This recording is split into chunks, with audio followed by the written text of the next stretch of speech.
everyone. I really appreciate you coming to watch. Even if it was only for a little bit, I really do appreciate it. Jehovah Yireh is one of the biggest themes of this film, and throughout the filmmaking journey, God really provided for us as well. We were 2 months out from when we had to start production, which was 6th of May 2019, today is 6th of May 2022, and we didn't have any funds. We had nothing, and I just knew that the funds were going to come in, I just didn't know when, and fortunately God moved a little bit faster than I thought, and the funds started coming in, and we raised $10,000, and we did this film on $10,000 Australian dollars, which is about 6.5 US if you do the conversion right.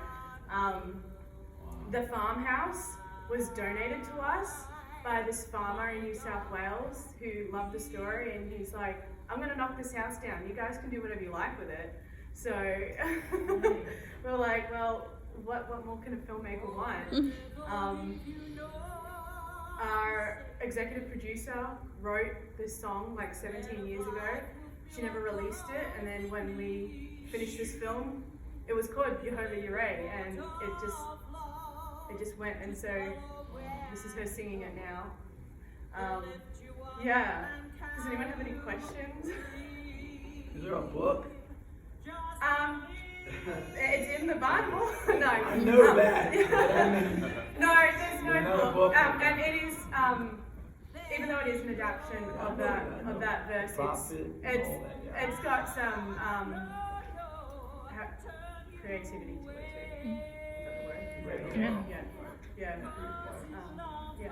What was your casting process? Did you use people you knew, or did you send out a casting call? We started casting the year before, actually, and we were originally going to do a 7-minute film. I reached out to my old acting teacher, and he suggested Isaac. And I think they mentioned a daughter in it too. Yeah, so... What was that about?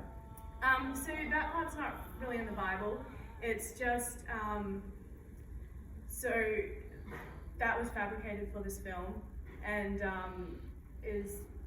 I guess another theme of the film is self-forgiveness, and I guess learning to love yourself before you can love others or let others love you. And that was just part of Mira's journey. So previously she had a daughter that passed away, and that was something that she blamed herself for, and her husband, which you would have seen in like the dreams / flashbacks, because sometimes in dreams, in your memory, you kind of forget what was real and accurate in the past. So it's kind of a mix of what her dreams are, what she wants, and a mix of what she remembers from the past. So he blames her for the death of their daughter as well.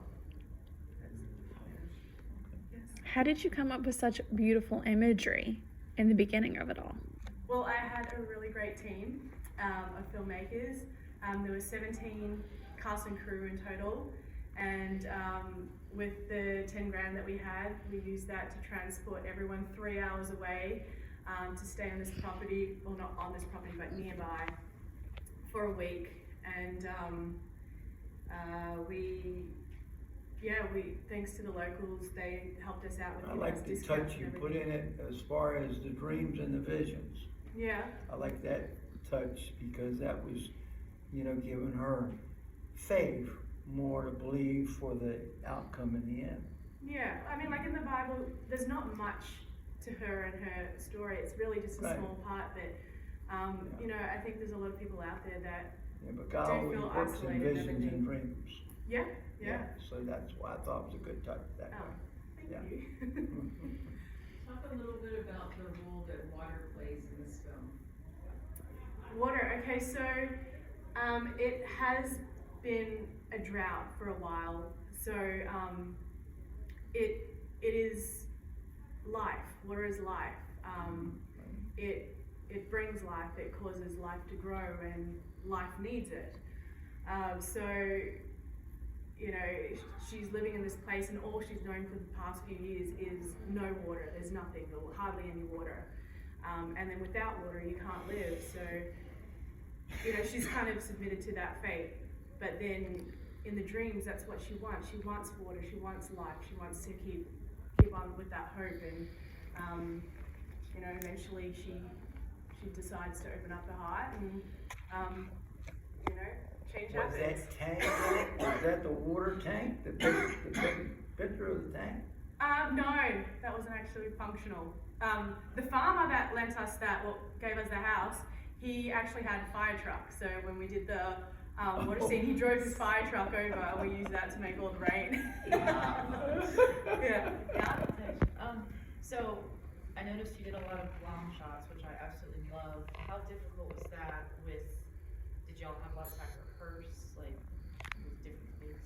Yeah, so a lot of the walking shots were done in one day. We filmed in 2 states that day. We filmed in Victoria and New South Wales. Yeah, we had a car as well. So in the field, we could drive them and then drive back. And we had like a cinematographer sitting in the back of the car because we were very kind of guerrilla style and didn't have all the fancy equipment. So we'd put him in the back of the car, open up the boot or the trunk, you would call it, and sit him out the back and drive the car. I love it. Yeah. Yeah, and then we, with the running scene where she ran up the hill, yeah, these guys are great because they did it multiple times with the camera, with the steady cam, and yeah, everyone was running up that hill multiple times, but yeah. Yeah. Where did the burden to do the film come from? Was it a project you always liked, story in the Bible you always liked, or what? How did it transpire into becoming a film? Well, I gave myself a task to read the Bible from cover to cover, and I was like, all right, let's do it. And I started reading, and I got through to Elijah's story in 1 Kings. And when I was reading about the widow of Zarephath, I just really felt this strong kind of connection to this woman. And even though there wasn't much, and it is just a tiny little piece of the Bible, her story really spoke to me. And I couldn't get it out of my mind for like months, maybe even like a year.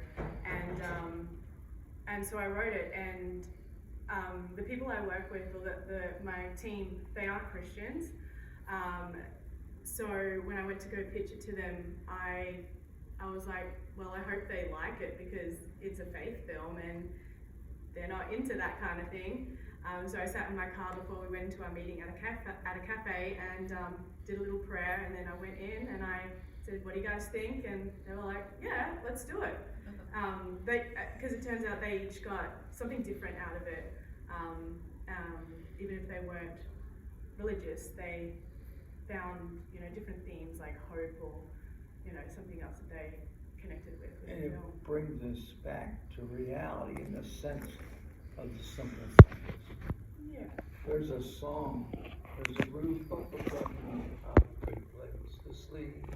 There's food on my table and shoes on my feet. Well, they say I have nothing, but they are so wrong. Thank you, Lord, for your blessings on me. Excuse my singing, I can't sing. Very nice. Rich, what's next? Do you have another story in the Bible that you want to do? I don't know. I have no idea what's next. I am waiting for the next kind of, well, I'm working on something, but it's not biblically based. It's based on my grandma and World War II in Malaysia. So she's a Chinese Malaysian Christian, but there's no documentation of life for locals at that time. So I am currently doing massive research on that era for Christian locals in Malaya in 1941, and yeah, the next one I'm working on is that. Yeah. Well, thank you guys. Came all Thank the you way so much. from Australia, too. Yeah.